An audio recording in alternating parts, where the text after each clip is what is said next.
Assalamualaikum warahmatullahi wabarakatuh. Salam akuntansi.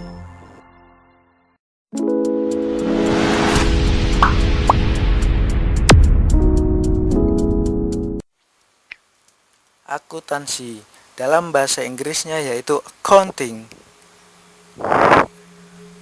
Bagi kalian yang baru mendengar akuntansi, mungkin kalian penasaran nih, apa itu akuntansi?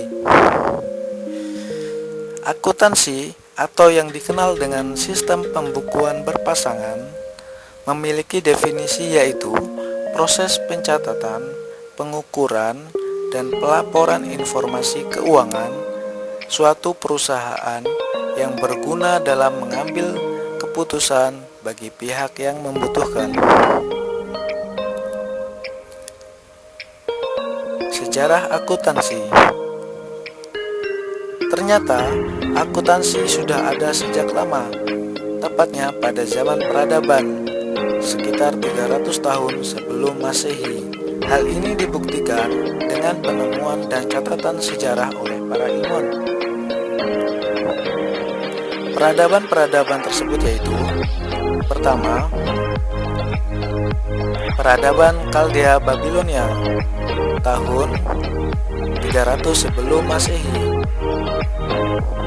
Kedua, peradaban Mesir kuno tahun 295 sebelum Masehi. Ketiga, peradaban Tiongkok tahun 271 sebelum Masehi. Keempat, peradaban Yunani tahun 256 sebelum Masehi. Kelima, peradaban Roma tahun 239 sebelum Masehi. Namun, dari zaman peradaban sampai abad ke-14 belum ada tokoh yang memperkenalkan akuntansi kepada masyarakat luas. Sampai pada tahun 1949, seorang tokoh bernama Luca Pacioli membuat buku tentang akuntansi. Hingga ia dijuluki sebagai Bapak Akuntansi Dunia. Peran akuntansi sangat penting bagi perusahaan, yaitu